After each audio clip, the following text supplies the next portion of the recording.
Bien, bonjour, merci d'être venu. C'est vraiment un plaisir pour moi de faire ce séminaire, même si je suis un peu embêté parce que dans l'esprit vulgarisation, donc j'essaie un peu de faire très simple et puis j'étais très motivé jusqu'à ce matin en arrivant ici. J'ai testé la présentation dans le train avec mon voisin informaticien. Donc on a passé un peu toutes les diapos en revue et effectivement, donc il connaît bien rien au sujet. Et à la fin, il m'a dit, il y a trop de choses. Donc il a essayé un peu de résumer. Je pourrais un peu résumer par commencer par ce qu'il a dit. Donc un peu toutes les notions en fait je dirais pas un nul, hein, mais pour un néophyte qui connaît pas du tout le sujet. Donc c'était vraiment un bon cobaye ce matin, comme moi je suis aussi également pour avec l'histoire de la vidéo. Euh, bon, en tout cas, je pense que vous pouvez m'arrêter, je pense quand vous voulez, hein. C'est un peu l'esprit, on m'a dit de faire vraiment, que ça soit vraiment informel, donc je ne vais pas, on va pas trop se formaliser. Et puis, bon, voilà. Donc, il y a une trentaine de diapos, mais on peut s'arrêter quand on veut. Alors, c'est très visuel, hein, j'essaie vraiment de rendre ça très visuel, coloré, pas mal d'animations. Euh, voilà. Donc peut-être alors digital, on va poser la question pourquoi digital. Donc j'espère que vous le saurez au cours ou du moins à la fin de cette présentation. Donc tout le monde connaît la microfluidique, hein. La microfluidique qui est donc une science assez jeune qui s'intéresse en fait à la réalisation et l'écoulement, donc l'étude d'écoulement et de transfert, que ce soit de matière ou d'énergie, dans des microcanaux ou dans des systèmes microscopiques, hein, dans des microsystèmes. Un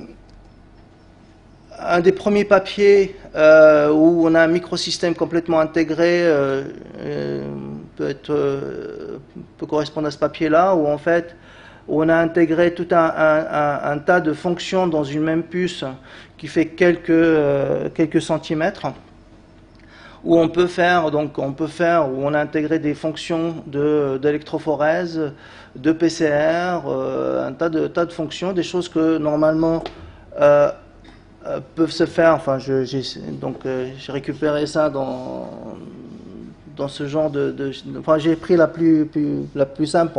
J'aurais pu prendre une photo d'un labo en entier. Mais également, en intégrant au maximum, on pourrait presque rentrer ce qui peut se faire dans une usine à gaz à la fin, parce qu'il y a tellement d'entrées et de sorties que finalement on n'arrive plus à se retrouver. Alors, ce sont des systèmes qui ont beaucoup d'avantages, quelques inconvénients. Alors, certains avantages peuvent être, dans certaines situations ou applications, peuvent être des inconvénients dans d'autres cas. En particulier, puisqu'il s'agit de systèmes microscopiques, tous les écoulements en fait qui vont se faire à l'intérieur de ces systèmes seront des écoulements laminaires.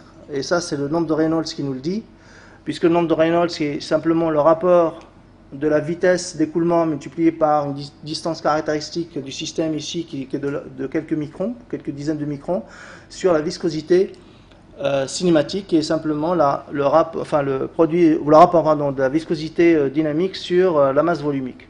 Alors j'ai quelques chiffres chiffres grandeur caractéristiques ici. Donc la vitesse qui est de quelques centaines de microns par seconde, ça fait du 10-4. La viscosité cinématique également de l'ordre de 10-5 dans le système international. Et puis on a la dimension du système qui est de l'ordre de quelques dizaines de microns, ça fait du 10-4. Donc quand on fait tout ça, on a un nombre de Reynolds qui est de l'ordre de 10-2, qui est extrêmement inférieur à la valeur typique qu'on enseigne aux étudiants, qui est de l'ordre de 1000 ou 2000, selon... alors des fois ils disent, mais c'est 1000 ou 2000 on ne sait pas. Donc ça dépend des cas. Donc en tout cas, on est très en dessous donc du seuil en fait du passage entre un écoulement laminaire et un écoulement turbulent. Et donc, alors ça peut être un avantage par exemple pour étudier, et ça a été fait pour étudier par exemple tous les phénomènes de diffusion, puisque on a des écoulements laminaires, donc on peut étudier la diffusion d'un système d'une couche vers l'autre. Par exemple, ça a été fait, ça a donné un beau papier de Charles Barrow au début des années 2000, où il a fait rentrer donc des ions calcium d'un côté, une sonde calcium de l'autre, hein, donc qui fluoresce en vert en présence du calcium, et donc au cours du trajet, donc le long de X, hein, là vous avez donc un gradient suivant Y, le long de X, donc vous avez la diffusion des ions calcium et bien sûr de la sonde, et donc vous allez à ce moment-là avoir une trace vraiment de la diffusion en fonction de la distance. Donc c'est vraiment, oui. Excusez-moi, j'ai juste une question au préalable. Oui. Ça sert à quoi? Je crois que c'était la microfluidique. Je croyais que c'était clair au début, mais je veux bien. Ça sert à miniaturiser en fait, à miniaturiser. Alors il y a plusieurs buts. Hein, miniaturiser ce qu'on peut faire, un tas de processus, les rendre aussi miniatures. Vous allez voir au cours Quel genre de processus, par exemple? PCR par exemple. Vous êtes biologiste? Non, moi je suis rien. Moi je suis responsable de la communication. Ah oui, d'accord. Et c'est juste pour savoir dans quoi on utilise ça. Dans un tas de choses. Donc en fait, dans la fiche de présentation, il y avait marqué des micro-gouttes à tout faire ou presque. Donc il y a vraiment un tas d'applications et je ne citerai que quelques-unes. Donc là, alors ça c'est une des applications, par exemple pour des études étudier la diffusion, par exemple, un processus qui est un phénomène assez large, que ce soit en physique, en chimie, en biologie. C'est un moyen, par exemple, d'étudier ce phénomène d'une diffusion d'une espèce dans un milieu, par exemple. C'est une application très simple, parce que justement on est dans un écoulement, on va dire on n'a pas de mélange de masse, enfin si vous voulez, de masse, de grandeur, il y a juste l'espèce qui diffuse par marche au hasard, donc c'est ce qu'on appelle un phénomène de diffusion. Mais bon, je vais peut-être pas commencer par la notion la plus simple, je suis désolé, mais en tout cas n'hésitez pas, hein. Vous êtes un bon témoin. Très bien. Alors, une des applications principales, en particulier, enfin, ce que fait la microfluidique en goutte, parce que là, il y a microfluidique de manière générale et la microfluidique digitale ou en goutte, hein, c'est l'objet de mon séminaire, en fait. La microfluidique en goutte, en fait, elle s'intéresse à la production de gouttelettes, de micro-gouttelettes de taille calibrée. Et vous allez voir à quoi ça peut servir, en fait, d'avoir des gouttes extrêmement monodisperses, de composition et de taille contrôlable, avec des hauts débits, des très hauts débits. Donc au début, on va dire, en commencement, il y a eu ça. Donc des réactions chimiques ou biochimiques ou biologiques dans des tubes AEC qu'on a tous vu peut-être dans nos écoles primaires, peut-être même. Ensuite, il y a eu ça, donc des épandeurs, donc on a réduit un peu les volumes. Tout en continuant à miniaturiser, donc vous avez des microplaques, donc il y a eu les 96, les 384, il paraît-il qu'il y a même des 1536 que personnellement j'en ai jamais vu, mais le volume est tellement petit en fait que finalement on ne peut plus descendre en dessous parce que rien que pour déposer une micro-goutte, il y a des phénomènes à ce moment-là de mouillage au niveau des bords du micropuits, des problèmes d'évaporation, donc à ce niveau-là, on ne peut plus descendre vraiment le volume des micropuits, il y a vraiment un blocage technologique. Et donc là, il fallait justement lever ce verrou technologique, et en fait, ce verrou a été levé lorsque je ne sais plus qui a pensé à utiliser des émulsions, donc des gouttes, comme microréacteurs. Alors, faire des gouttes d'eau, donc quelque chose dans de l'huile, c'est très simple. Vous prenez de l'huile et de l'eau, vous mélangez, vous obtenez des gouttes d'eau dans de l'huile. Le problème, c'est que les tailles ne sont absolument pas calibrées. Vous avez une polydispersité qui est énorme. Et donc, vous pouvez observer un certain nombre de réactions, mais vous ne pouvez absolument pas quantifier ce que vous êtes en train d'observer. D'où la nécessité, en fait, d'avoir quelque chose, des tailles de gouttes extrêmement calibrées et monodisperses, si vous voulez comparer les résultats. Alors, cette technologie, justement, c'est la microfluidique en goutte, hein, qui permet de faire ça, et donc ça permet de générer ce genre de micro-gouttelettes, et donc on peut imaginer facilement que chaque micro-gouttelette correspond en fait à un micropuits. Et il y a un rapport, en termes de volume, il y a un rapport entre 1 million et 1 milliard. Donc vous gagnez sur beaucoup de plans. Alors comment on y arrive? En fait c'est très simple. Dans un système donc microfluidique, dans des canaux microscopiques, avec deux entrées, plutôt 3 entrées. Une entrée pour la phase à découper, en fait, à disperser, et puis vous avez 2 entrées pour d'huile, donc d'un autre liquide non missile qui va venir vous couper en fait comme une scie hachoir qui va venir couper en fait cette phase que vous voulez disperser. Voilà ce que ça donne, donc en temps réel. Alors c'est extrêmement, le débit extrêmement rapide, là c'est fait avec une caméra rapide, donc vous avez l'échelle du temps, c'est la milliseconde, et donc là on génère à peu près 1000 gouttes à la seconde. Elles sont toutes aussi disperses et de taille donc contrôlable. Et donc ce que je disais, c'est que chaque gouttelette correspond à un puits. Le volume d'une goutte varie en général du picolitre au nanolitre, on est à 10-9, 10-12. Nous, on est typiquement, enfin, ce que je faisais, on est typiquement plutôt du picolitre, on a une dizaine de picolitres. Et donc, on gagne en termes de quantité, rien que par exemple une application directe, c'est le gain en volume. Les produits biologiques en général sont extrêmement chers. Vous gagnez un facteur de 1 million, c'est quand même pas mal. Également, vous gagnez aussi en débit, en temps d'analyse, puisque le passage des gouttes se fait entre 1 kHz et 10 kHz. Et donc, vous pouvez analyser ça en temps réel, bon, sauf si vous voulez faire des processus complexes, où là, il faut prendre un peu plus de temps, mais on est donc quand même dans des échelles de temps extrêmement faibles, petites. On peut contrôler également les gouttes, donc on peut mélanger. Alors, les gouttes sont extrêmement stables. Vous voyez ici, vous avez une entrée, un canal en T, avec une entrée d'une phase, d'une solution B sur le canal ici, où il y a des gouttelettes d'une solution A. Et donc, si on ne fait rien, les gouttes sont assez stables. Donc, bon, tout ça, ça se fait à la même échelle de temps que j'avais précisé. Et si on applique, ce que vous voyez ici, ce sont des électrodes. Et je vais appliquer un champ électrique. Et vous allez voir que la situation est complètement différente cette fois-ci. Donc, en appliquant un champ électrique synchronisé, là, j'arrive à fusionner, en fait, et à injecter le volume de ce que je veux dans cette gouttelette. Donc, on peut déclencher une réaction à volonté ou à un temps. On contrôle, en fait, le temps et ce qu'on veut faire. En termes de monodispersité également, on a des systèmes qui sont extrêmement agréables à regarder. Ça peut donner des structures photoniques, hein, pour ceux que ça intéresse. On peut faire aussi, là, vous voyez, là, on a formé une première couche, là, on a une deuxième couche de gouttes qu'on est en train de former dessus. Voilà, donc bon, les particules, les gouttes sont extrêmement stables. En fait, là, c'est des gouttes qui contiennent des nanoparticules magnétiques qu'on a magnétisées, et donc il y a une attraction magnétique en fait entre les gouttes. Donc, ce qui fait qu'il y a une déformation des gouttes, mais sans qu'elles explosent. Donc, on a vraiment un réseau bien compact. Oui. Là, l'image précédente, en fait. C'est là? Sur cette image, oui. C'est quoi? C'est à l'issue, à la sortie du circuit microfluidique, oui. On a mis un petit pilulier et on a... Exactement, on récupère, on collecte en fait les gouttelettes à la sortie. Donc, oui, j'ai parlé des deux entrées, enfin de l'entrée d'huile, l'entrée d'eau.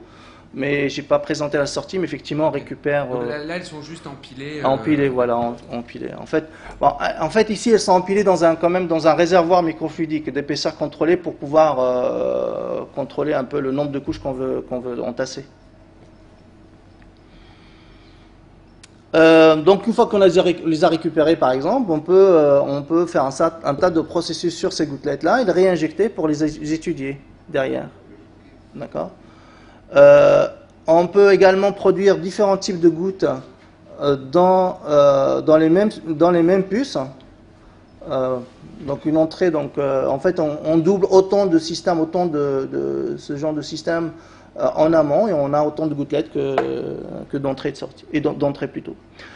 Et on peut les fusionner, comme vous avez vu tout à l'heure, là on pouvait fusionner grâce à un champ électrique. Il y a une autre façon aussi de fusionner, on a ce qu'on appelle une chambre de coalescence. Et donc, au niveau de la chambre de coalescence, donc on applique un champ électrique, et là, dans cette chambre-là, donc on a une goutte A et une goutte B, on va pouvoir les fusionner dans cette chambre-là. Oui. Bon, le temps de passage de goutte, c'est inférieur à la milliseconde, de toute façon. C'est vraiment le... Parce que les méthodes de stock flow commerciales ne sont pas plus rapides que la dizaine de millisecondes. Donc, savoir si c'est mieux que si c'est la milliseconde, c'est important. C'est un ordre de grandeur en mieux. Ah, c'est même, je dirais, 2 ordres de grandeur en dessous. Merci. Bon, là, ce système, je l'ai présenté déjà, ce qu'on appelle un pico-injecteur, en fait.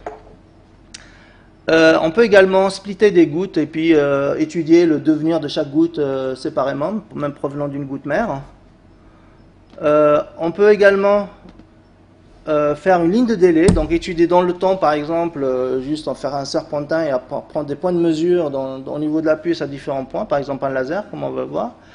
Et ce qu'on fait aussi, qui est extrêmement utile, c'est la détection optique en temps réel en fait des gouttes. On a un laser. Donc là, ce sont des gouttes de fluorescine. On a un laser en fait qui vient par en dessous et on éclaire et on analyse la fluorescence. On peut également, pour ceux qui connaissent donc, faire un tri en fait de ces gouttelettes comme on fait dans un fax, puisqu'on peut coupler cette fluorescence en fait des gouttelettes grâce à l'application d'un champ électrique. Ici, on a les gouttes qui arrivent avec un canal facile où si on fait rien, les gouttelettes vont passer dans ce canal-là. Et en appliquant un champ électrique par les forces électrophorétiques, donc on va forcer la gouttelette à passer dans ce canal-là. Donc on peut faire le tri. Et en fait, de manière générale, c'est pour résumer cette partie-là, on a une espèce de Lego où on peut en fait assembler différents modules de manière assez... donc on dessine un peu le système au départ et après on passe à la microlithographie pour fabriquer le dispositif, en PDMS en général. Alors, nous, on travaille en PDMS parce que les huiles qu'on utilise, et là, je reviendrai là-dessus, ce sont des huiles fluorées. Ces huiles fluorées ont la particularité d'être compatibles avec le PDMS parce que si vous utilisez des huiles type des cannes, le PDMS absorbe ces huiles-là et donc là, vous déformez vos canaux, enfin, ça gonfle, c'est pas du tout pratique. Alors que les huiles fluorées, justement, ont un avantage par rapport à ça, c'est l'inertie de ces huiles par rapport au dispositif PDMS.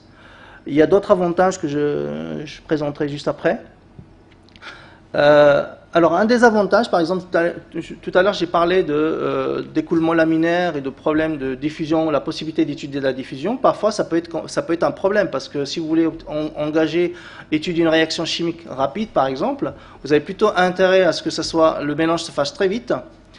Et justement, l'approche gouttelette, micro-gouttelette, permet justement en fait de faire un mélange extrêmement rapide, puisque les gouttelettes, en fait, passent dans un canal, elles sont cisaillées en fait dans ce canal-là, donc en gros elles sont freinées sur les bords du canal, ce qui génère en fait des flux à l'intérieur, donc des tourbillons en fait à l'intérieur des canaux, des gouttelettes pardon, et donc ça a l'avantage de mixer extrêmement vite le contenu des gouttelettes.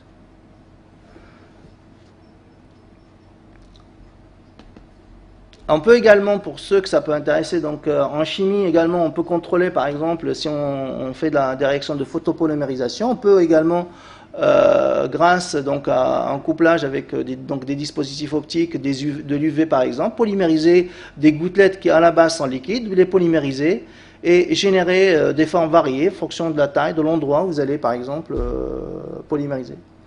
Ici, bon, vous générez ce qu'on appelle un plug, en fait, donc c'est une grosse goutte qui est allongée dans un canal, mais si vous laissez plus de place, elle va devenir sphérique de manière naturelle.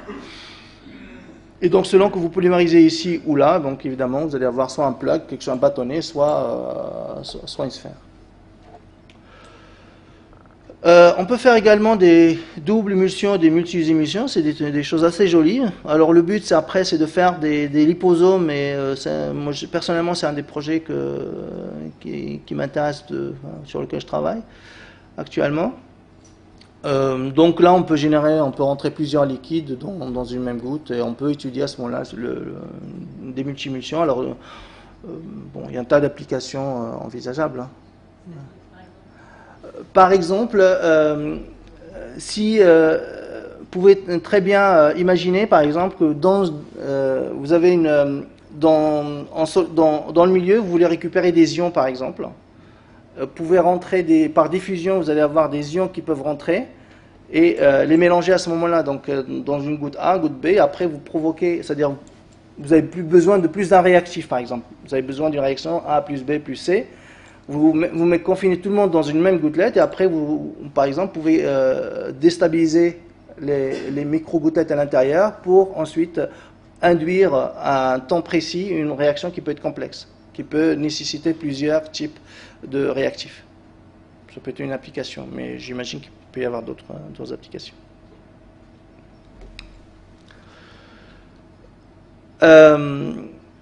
Alors, bon, les gouttelettes sont petites, les volumes utilisés sont extrêmement faibles, mais on peut paralléliser en fait tous ces systèmes-là pour fabriquer, pour produire de manière massive des micro-gouttelettes en fait. Donc là, on peut arriver à des. Alors, c'est un système qui est publié bon, il y a quelques années. Donc là, c'est le même principe. Donc on a une buse ici qui fait rentrer de l'huile.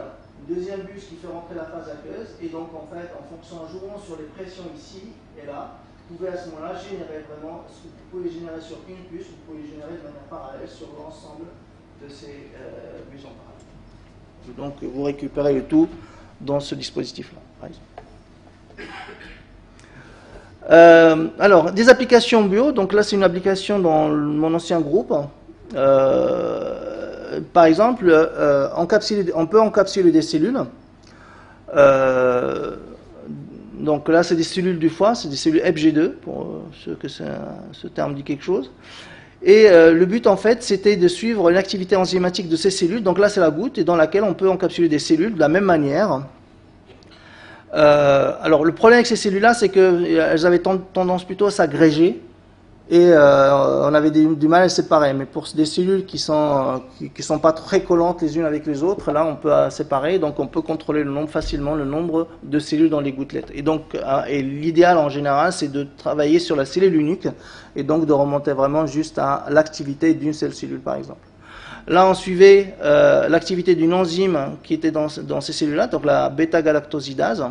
Et en fait, on donnait avec le même principe que j'ai décrit tout à l'heure, c'est-à-dire A plus B, et puis une goutte A, une goutte B, et puis donc dans une goutte A, on a la cellule, dans une goutte B, on va amener un substrat, et ce substrat, c'est un substrat qui est fluorigène, donc une fois qu'il va être métabolisé par l'enzyme, il va devenir fluorescent, parce qu'en fait l'enzyme va métaboliser le sucre qui est là, et en métabolisant le sucre, elle va libérer la fluorescine, qui est donc une molécule Kg.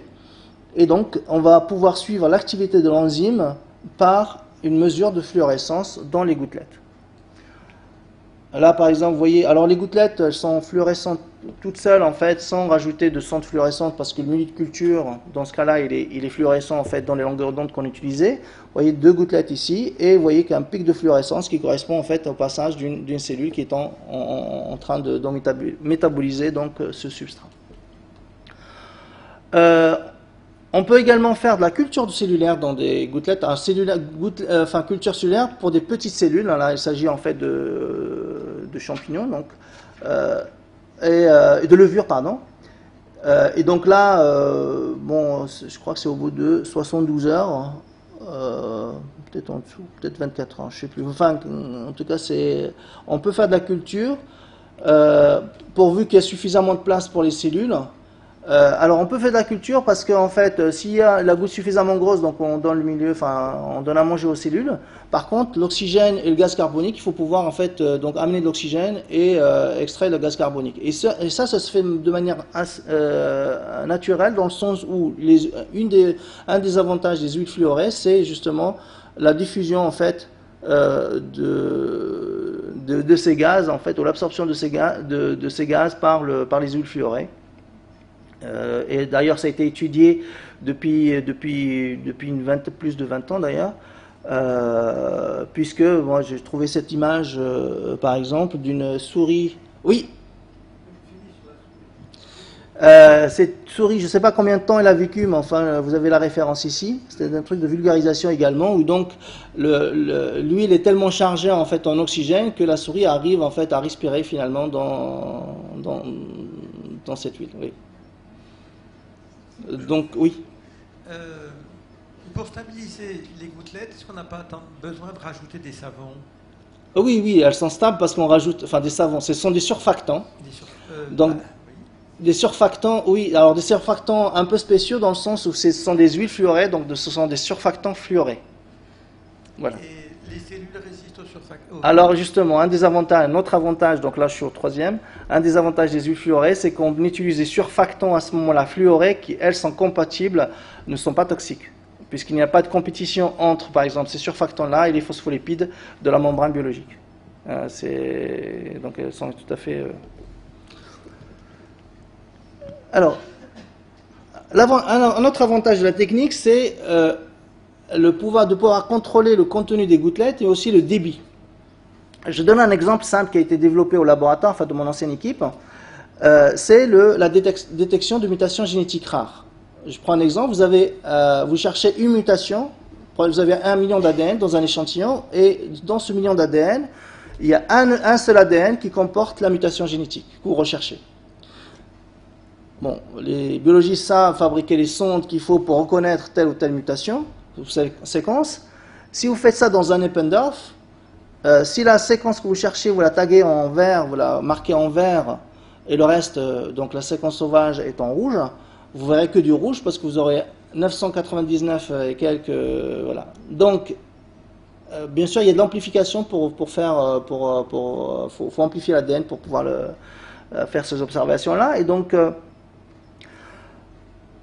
une approche, en fait, l'approche qui a été proposée et qui marche, c'est de se dire, maintenant, on a 1 million d'ADN. Si on est capable de fabriquer, de séparer ces millions de brins d'ADN dans autant de micro-réacteurs, micro-gouttelettes, on va pouvoir ensuite amplifier séparément chaque brin d'ADN et amplifier séparément, et donc ensuite pouvoir les détecter un par un. C'est ce qu'on fait en fait. Alors il suffit de mettre dans les gouttelettes tout ce qu'il faut pour pouvoir faire de l'amplification de l'ADN, donc les nucléotides, les primers, les sondes et tout. Et la différence entre les différentes gouttelettes va se faire simplement au niveau, est-ce qu'il y a telle ou telle séquence d'ADN. Donc là, dans cette séquence-là, ça a été appliqué dans le groupe de Valérie Tali, où je travaillais avant, initialement à Strasbourg et puis après à Paris-Descartes, où vous avez donc, il y avait une mutation en fait d'un gène qui est le KRAS, qui est responsable du cancer du côlon, une deuxième cause de cancer dans le monde.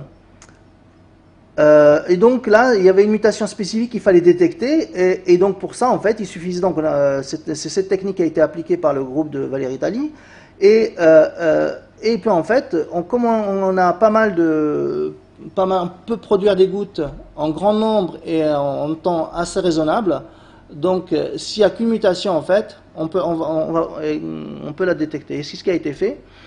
Je donne un exemple. Si vous avez par exemple 100 microlitres d'une solution initiale d'ADN contenant 6 microgrammes d'un ADN mutant et sauvage, donc on va en fait produire, donc ces 100 microlitres, on peut les répartir, vous vous souvenez, le volume des gouttes est de l'ordre du picolitre, 10 picolitres. Donc ces 100 microlitres, on va pouvoir les séparer en 10 millions de microgouttelettes de 10 picolitres chacune, et chacune de ces microgouttelettes va contenir 0,54 picogrammes. Ceci va être produit dans un temps raisonnable de l'ordre de 3 heures. Si vous êtes très pressé, vous pouvez faire 1 million de gouttelettes en un temps un peu plus court, mais ça ne veut pas dire que c'est le temps d'analyse. En fait, là, c'est juste le temps de séparation d'ADN. Après, il faut faire de la PCR derrière, mais au moins la PCR, vous allez le faire dans des conditions assez faciles d'analyse ensuite. Et donc, c'est ce qu'il a fait. Donc, ça a donné un beau papier en 2011, où là, par exemple, les gouttes vertes là, correspondent à de l'ADN muté. Ça, c'est un échantillon, c'est pas un échantillon clinique. Et puis, les gouttes rouges contiennent de l'ADN sauvage. Et ici, c'est le mélange. Et en fait, les gouttes grises, en fait, ne contiennent rien du tout. Alors, c'est une précaution qu'on prend parce que si on prend la distribution, on considère la distribution de Poisson, la distribution de Poisson vous dit que si par exemple vous essayez de mettre une particule par goutte, vous avez à ce moment-là autant, et donc vous produisez autant de gouttes que de particules. Vous avez à ce moment-là à peu près 30% de chances d'avoir une goutte qui ne contient rien du tout, 30% de chances d'avoir, enfin le tiers, donc 33, d'avoir une particule par goutte, et 30% d'avoir plus d'une particule par goutte, ce qui n'est pas bon pour cette technique-là. Et c'est pour ça en fait que la stratégie est plutôt de produire beaucoup plus de gouttes qu'on a de particules. Comme ça on est sûr qu'il n'y a qu'une particule par goutte. Et à ce moment-là, on peut amplifier sans risque d'amplifier des mélanges. Bon, on peut également coder de manière optique, mais je ne sais pas si j'aurai le temps, je pense que on peut coder optiquement les gouttes, c'est-à-dire, par exemple, vous avez un mélange de gouttes, vous mettez des sondes fluorescentes dedans, et vous pouvez faire des mélanges de gouttes. Et ce mélange de gouttes vous permet vraiment, comme un code barre en fait, pour chaque goutte. Donc vous les passez devant à ce moment les exciter avec un laser ou 2 lasers ou 3 lasers. Et à ce moment-là, vous pouvez savoir, puisque vous savez ce que vous avez mis dans votre goutte, la particule qui contient, par exemple, supposons le réactif A, ou la réaction A, ça correspond à 30% de la sonde A, 40% de la sonde B, et donc 30% de la sonde C. Vous savez que cette sonde-là, donc il y a moyen, c'est juste pour coder optiquement chaque goutte, et donc vous pouvez reconnaître un peu, lors de l'analyse, vos différentes gouttelettes. Il y a un autre aspect sur lequel également qui peut être intéressant, c'est quand maintenant, puisque je parle de solutions d'ADN, en fait le problème, par exemple, les solutions d'ADN ou de polymères de manière générale, quand elles deviennent concentrées, elles deviennent un peu visqueuses. Et par cette viscosité-là, en fait, vous modifiez les conditions en fait de découpage des gouttes. On a du mal à les découper à ce moment-là, et donc on n'est plus monodisperse.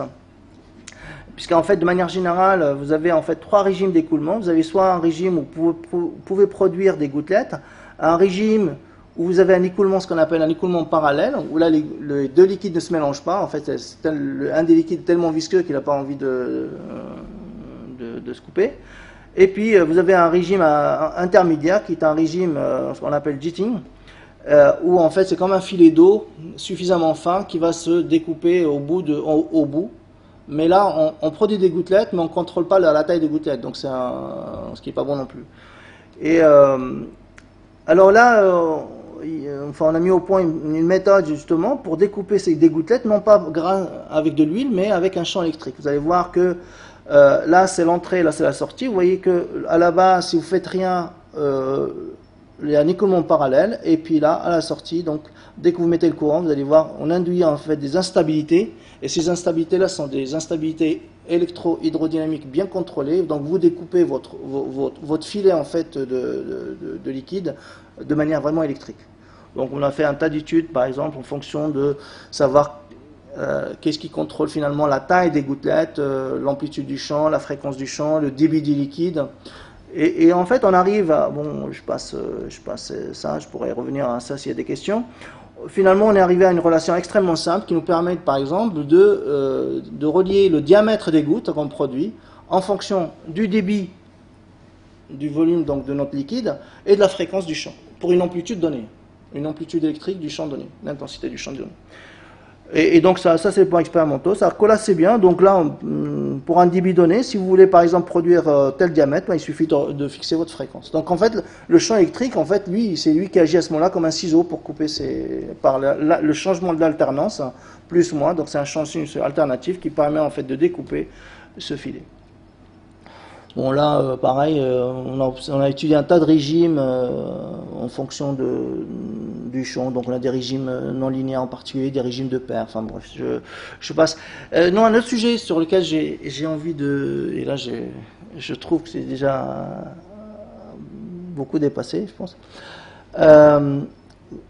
C'est l'étude de la polarisation de la fluorescence donc de ce qu'il y a dans les gouttes, qui nous permet de nous renseigner sur l'orientation des particules ou des molécules qui sont dans ces gouttelettes-là. En effet, puisqu'en fait on fait pas mal d'études sur la mesure de fluorescence, donc on va séparer en fait la fluorescence issue des gouttes par un simple cube en fait polarisant. Donc on sépare la polarisation parallèle de la polarisation perpendiculaire. Donc la polarisation parallèle, on va la détecter sur un canal par exemple qui est en rouge, la détection ici perpendiculaire S en vert. Et si vous utilisez en fait des petites molécules comme la fluorescine, il n'y a pas de raison, on est dans une géométrie plus ou moins sphérique, même si, isotrope pardon, en solution, donc les molécules ne s'orientent pas n'importe comment, s'orientent n'importe comment à ce moment-là. Et donc vous avez un signal complètement isotrope, donc pas de polarisation de fluorescence. La situation est différente en fait lorsque vous prenez des molécules anisotropes. un polymère. On peut prendre le cas de l'ADN par exemple. Si vous prenez un ADN, on a encapsulé un ADN génomique là-dedans, avec un intercalant. Cet intercalant qui est le cibre green va fluorescer lorsqu'il est dans le sillon en fait, de l'ADN. Il ne fluoresce pas en solution, mais une fois intercalé dans l'ADN, donc on va détecter sa fluorescence. Et donc la fluorescence, en fait, finalement, de cette sonde va refléter directement en fait, ce qui se passe au niveau de l'ADN. Et là, vous voyez ce qui se passe, c'est que maintenant j'ai mes deux polarisations parallèles et perpendiculaires, elles sont complètement séparées. Ce qui montre bien, en fait, que là, j'ai une orientation, une polarisation de la fluorescence qui provient de la polarisation et d'une orientation, en fait, de l'ADN. Et cette orientation de l'ADN dans la goutte se fait en fonction des vitesses d'écoulement des gouttelettes. Donc plus ma goutte va vite, plus elle est cisaillée, plus en fait cette polarisation va être plus importante. Et ceci en fait peut s'expliquer facilement si je reviens sur la diapo précédente, puisqu'en fait, et j'en ai parlé tout à l'heure, c'est que dans les gouttelettes en fait, à cause de ce cisaillement, vous avez des lignes de courant en fait hydrodynamique, donc de courant de flux. Et en fait, l'ADN, quand vous le mettez là-dedans, en fait, il s'oriente dans cet ADN. Et ça se fait, il y a des techniques qui ont été développées pour ça. C'est ce qu'on appelle le peignage d'ADN. Vous mettez de l'ADN en solution, vous faites un écoulement, et donc l'ADN, qui se colle sur des substrats, donc va s'aligner, s'orienter le long, en fait, du substrat. Ici, on fait la même chose, mais dans des micro-gouttelettes, avec les possibilités, évidemment, d'analyse extrêmement rapide, extrêmement contrôlé qu'on peut avoir. Donc c'est juste en friche pour l'instant, mais c'est quelque chose qui pourrait être développé éventuellement ici.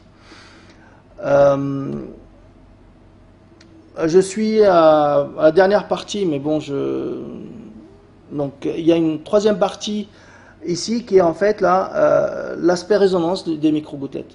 En effet, les micro-gouttelettes qu'on utilise en général, elles ont un indice de réfraction qui est généralement, même toujours, supérieur en fait à l'indice de réfraction du milieu continu, l'huile fluorée. Un autre avantage de cette huile fluorée, c'est que son indice optique est de 1,29, qui est extrêmement bas. Et donc, que ce soit des gouttelettes d'eau ou de n'importe quel autre liquide, en fait, vous serez toujours dans un milieu, de gouttelettes d'un milieu plus réfringent que celui du milieu extérieur. Et donc, dans ces conditions-là, vous pouvez avoir des réflexions totales à l'intérieur de la goutte. Donc si vous générez une source lumineuse, donc une onde lumineuse, cette onde lumineuse va être confinée, va pouvoir être confinée à l'intérieur de cette gouttelette. Alors, ce que je représente ici, qui est bien étudié également ici, c'est les phénomènes de résonance, en particulier de modes de galerie. Ces modes de galerie, en fait, on les appelle comme ça parce que ça a été décrit pour la première fois donc par Helmholtz, non, par qui déjà? Où est-ce qu'il est? Lord Rayleigh, voilà, à chaque fois j'oublie son nom. Donc à la cathédrale Saint-Paul, donc là en fait, bon, c'est whispering, c'est-à-dire chuchotement, donc c'est-à-dire que lorsqu'on quelqu'un parle d'un côté, donc en fait vous avez l'onde acoustique ici, se propage de proche en proche, et donc on entend en fait ce qui se passe de l'autre côté. Alors, bon, on peut voir la même chose, on peut avoir la même chose aussi dans le temple du ciel à Pékin. Et donc la même chose ici peut être appliquée pour les micro-gouttelettes. Donc on a des gouttelettes qui contiennent une sonde fluorescente qu'on va exciter avec un laser, et donc on va générer une onde lumineuse à l'intérieur de ces gouttelettes. Donc, alors ça c'est filmé avec une caméra rapide. Donc notre laser il est là, donc il est fixe, et c'est la gouttelette qui va venir au contact du laser pour exciter. Donc voilà, donc ma goutte avance avec le temps qui se défile là. Voilà, là on a un mode de galerie qui est là, donc espèce d'anneau de Saturne en fait, autour de. Et donc ça c'est extrêmement, ça dépend donc de l'indice du milieu bien sûr, de la goutte, mais de l'extérieur, et principalement du pourtour de l'environnement de la goutte. Bon, ça se passe à des échelles de temps extrêmement courtes éventuellement. Et donc on les observe une à une les gouttes. Alors à cette échelle-là, la taille des gouttes est extrêmement importante, puisque une simple variation d'1%, puisque je ne l'ai pas dit, mais la précision, la polydispersité des gouttes de l'ordre de 1%. Et à cette échelle-là, pour ces résonances optiques, 1% c'est déjà trop en fait. Mais bon, c'est pas très grave, nous on les analyse une à une.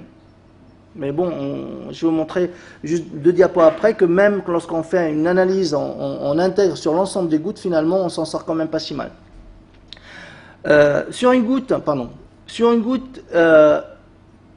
le même film, alors vous allez avoir 2 gouttes, 2 modes de résonance ici. Donc la première résonance qui est ce qu'il est, donc, et puis la deuxième qui est très proche également, donc on est dans à peu près 27 microns ici de diamètre des gouttes. Donc, et vous voyez c'est là on excite beaucoup plus en fait le mode, les résonances en fait correspondent à des modes complètement différents ici. On excite davantage de modes ici par exemple, et simplement parce que à cause de cette petite différence de taille.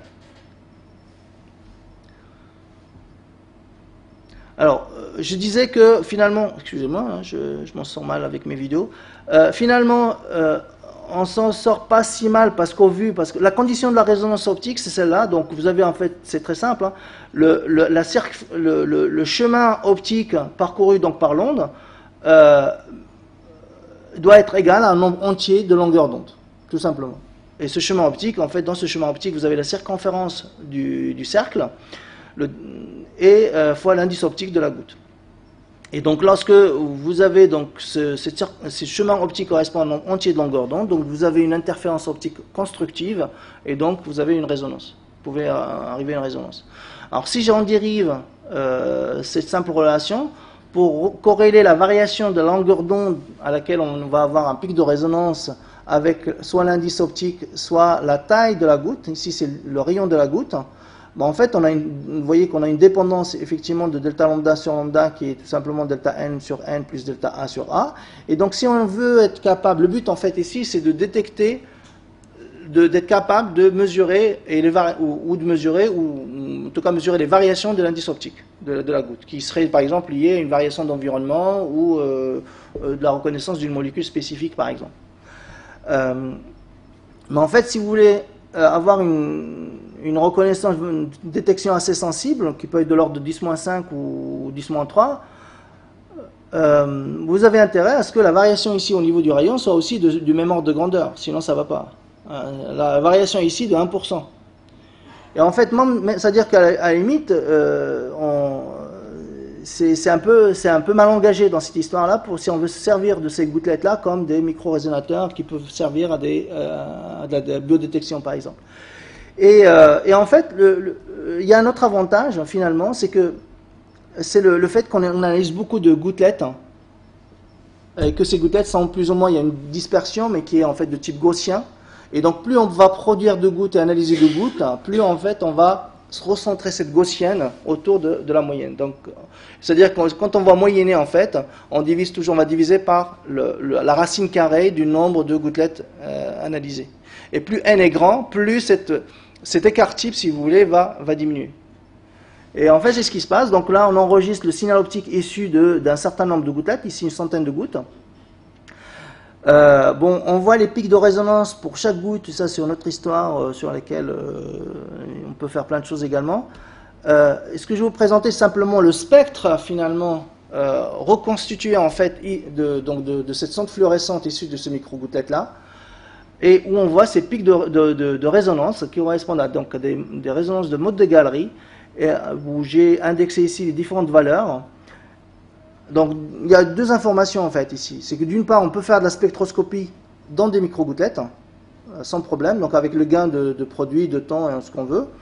Et également, on peut également donc remonter à des grandeurs très précises grâce à cette notion de résonance de mode de galerie, puisqu'en fait, la variation de longueur d'onde, au niveau de la résonance mesurée, et qui est là, dans cette ligne-là, est à peu près la même que celle qu'on peut calculer grâce à la relation de la résonance.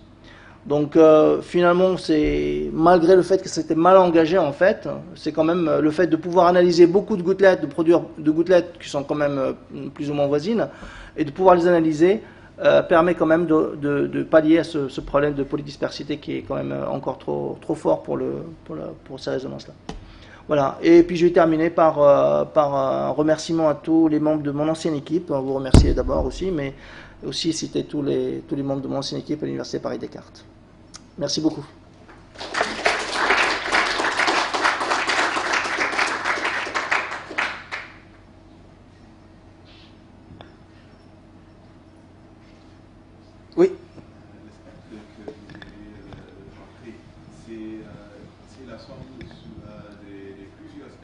Oui, de plusieurs pics, oui.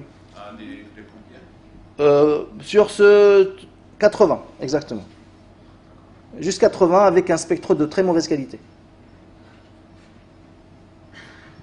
Oui. Est-ce qu'on peut faire de la microcristallisation? Oui, tout à fait. Alors ça, c'est un autre aspect qui est extrêmement intéressant, puisque en fait, quand on fait de la cristallisation, on peut contrôler, quand on a une nucléation homogène, donc le nombre de cristaux qu'on va former dépend du nombre de germes. Si on réduit le volume on réduit le nombre de germes possibles et donc le nombre de cristaux qu'on peut former. Donc on arrive à former des monocristaux de très belle taille, vraiment un cristal par goutte. Et donc effectivement il y a des gens qui s'intéressent à la cristallisation de ces micro-gouttelettes. C'est un sujet extrêmement intéressant également. Oui. C'est une question, deux questions plus générales. La première, donc, pour être sûr d'avoir bien compris, en fait, la plupart des systèmes que vous avez montrés, en fait, ce sont des gouttelettes d'eau entourées de surfactants dans de l'eau. Alors pas tout le temps, parce que en fait, j'en ai pas parlé, mais par exemple sur ce système-là, ce sont des gouttelettes de cristaux liquides, où j'ai pris en fait un cristal liquide qui a un indice optique assez élevé pour avoir un très bon contraste. Ok. Voilà. Donc du coup, parce que ma question c'était, est-ce qu'il est possible de faire des gouttelettes de solvants organiques non miscibles à l'eau sans avoir à justement utiliser de surfactants? Ça, dans le principe, c'est possible? Oui, sauf que quand vous gouttelettes, ça dépend. Si vos gouttelettes ne rentrent pas en contact l'une avec l'autre, il n'y a pas de souci, oui. Tant qu'elles sont dans le canal, on peut très bien avoir sont des dans le canal, de taille effectivement. contrôlée, etc. Exactement. Après, évidemment, quand elles vont arriver à la fin du circuit, elles vont se mélanger. Voilà. Et pour revenir à la question précédente, effectivement, les gens qui s'intéressent à la cristallisation dans les gouttelettes évitent d'utiliser des surfactants pour éviter d'avoir des nucléations hétérogènes sur la surface. Et donc là, effectivement, on fait de la cristallisation dans les gouttes, mais dans les canaux. Donc on les empêche de se rencontrer. Okay. Et donc, simplement, une dernière question. Si on utilise un solvant organique, on ne peut pas prendre de PDMS, c'est ça? Enfin, il y a des contraintes au niveau du... Non, mais bon, si votre milieu extérieur est toujours l'huile fluorée, il n'y a pas de souci. Vous pouvez toujours utiliser le PDMS, puisque les huiles fluorées ne sont pas miscibles avec les huiles organiques. D'accord.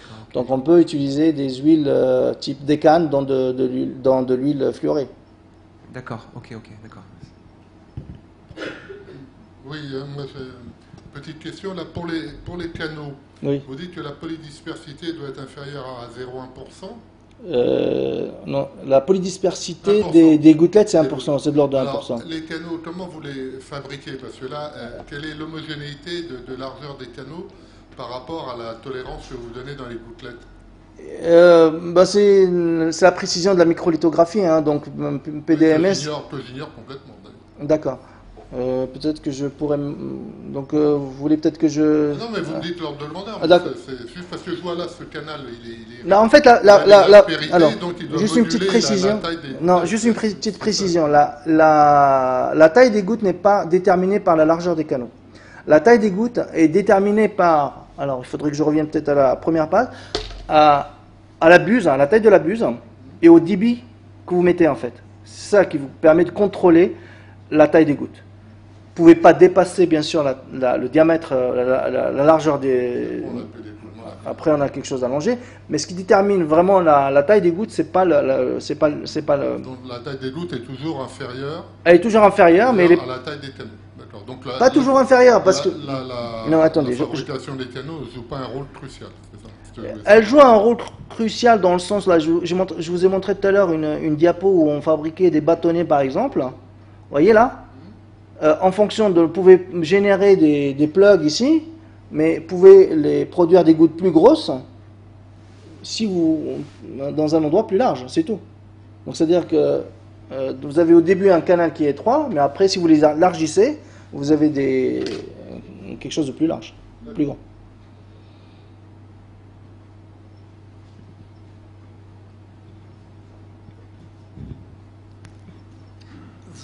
Tu as dit que la taille des gouttes dépendait de la butte. Quelles sont les plus petites gouttes qu'on peut faire? Parce que 1000 gouttes par seconde, c'est à la fois beaucoup, mais c'est pas beaucoup par rapport en nombre de moles, c'est pas beaucoup. Alors, quelle est la plus grande fréquence de fabrication de gouttes et les plus petites gouttes qu'on peut faire? Alors, la plus grande fréquence de gouttes de mémoire, je crois, c'est à peu près 15 kHz, donc 15 000 gouttes à la seconde. Après, en termes de taille, il n'y a pas de limite de taille, c'est juste la taille de la lithographie. Si on passe, par exemple, à de la lithographie type électronique, où on peut contrôler de manière précise vraiment les dimensions de nos canaux et des buses, à ce moment on peut descendre à des tailles en dessous du micron. Mais le problème après c'est la précision des pompes qu'on utilise. Les pompes que vous utilisez doivent être aussi précises parce que les fabricants pour l'instant, il y a deux types de pompes en fait. Vous avez des pompes qui contrôlent la pression et vous avez des pompes qui contrôlent le débit. Alors les pompes qui contrôlent les pressions sont beaucoup plus précises en fait. Bon, moi je les utilise pas parce que je préfère quand même utiliser. Ouais, ils sont plus chers, mais et puis moi je préfère bien utiliser vraiment le débit. Je sais ce qu'il y a dedans parce que bon, on peut toujours quand on utilise la pression, il y a toujours la relation résistance hydrodynamique. Faut faire une gymnastique et puis on est voilà. Mais donc après c'est limité par juste la précision des pompes. Et le type de lithographie, est-ce qu'on a accès à une lithographie type avec des précisions? Mais on peut descendre, il y a de la nanofluidique à ce moment-là qui permet effectivement de générer des gouttelettes aussi petites. Après, il y a des petites astuces aussi, j'en ai pas parlé. Il y a d'autres choses, alors c'est des choses auxquelles aussi j'y ai un peu... c'est ici. Alors, vous voyez ici, dans ce système-là que je n'ai pas présenté, on génère des gouttes, en fait. Et quand on génère des gouttes, en fait, en général, aussi, dans certains cas, on génère des satellites derrière. Et en fait, ces satellites-là ont des tailles contrôlées, parce qu'en fait, on répartit simplement le volume, on a une goutte mère et un petit satellite. Et pour certains régimes, on sait à peu près ce qui reste, en fait, on a la grosse goutte et la petite. Et donc, si on s'intéresse uniquement à des petites gouttelettes, à ce moment-là, on va plutôt récupérer le satellite au lieu de la gouttelette. C'est un autre moyen de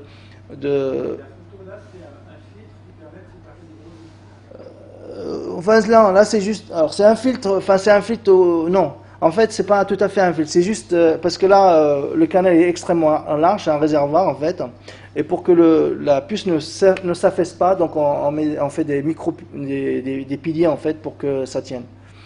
Après, maintenant les petites gouttes en fait ça se fait de manière, il y a un peu de, bon il y a des gens qui s'intéressent à ça. Pourquoi les petites gouttes vont sur le côté et pas les grosses en fait? Il y a un problème de ce qu'on a, j'ai oublié le terme. Il y a une répulsion en fait. Il y a une répulsion des bords en fait. Si vous prenez une goutte ou une particule dans un canal, elle va toujours au centre. Et elle va toujours au centre parce qu'elle est repoussée par les bords en fait. Il y a des répulsions en fait hydrodynamiques sur les bords. Alors donc il y a une répulsion plus forte sur les grosses que sur les petites. Et donc les petites vont plutôt sur le côté et les grosses vont aller au centre.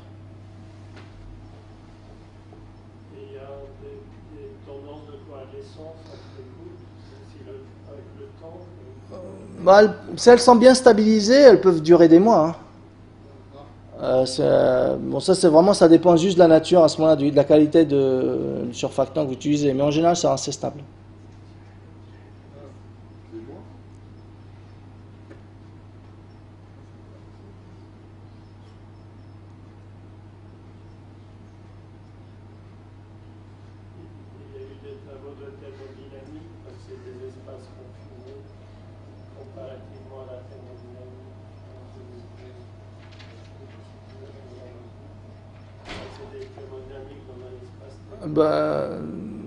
C'est sûr qu'à ce niveau-là, alors en termes de milieu confiné, quand on miniaturise, en fait, c'est vrai que les lois des chaînes ne sont plus les mêmes.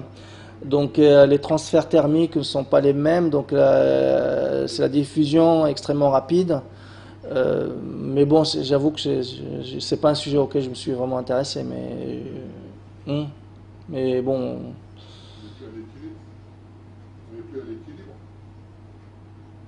Ça dépend.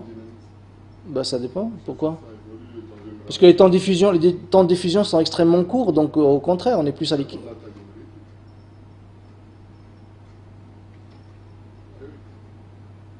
C'est possible, mais bon, Et puis surtout pour moi, parce que c'est pas un domaine auquel je me suis intéressé, donc. Une réaction enzymatique, c'est la microseconde de l'échelle de temps. Ouais. Donc là, vous êtes à des échelles de temps. Bah, c'est là, on est dans la dizaine de microsecondes. Enfin, ça dépend. Après, c'est juste le temps d'acquisition, hein. Le temps d'acquisition ici, entre deux points, après, ça dépend juste de votre carte, hein, de votre carte d'acquisition. Donc, si vous utilisez une carte d'acquisition, là, nous, ce qu'on utilisait, c'est temps, c'est 10 microsecondes. Mais avec des cartes plus précises, vous pouvez vous descendre à la microseconde. Et à ce moment-là, vous êtes dans ces échelles de temps. Enfin, c'est pas l'optique, en tout cas, qui limite. C'est vraiment l'acquisition qui limite.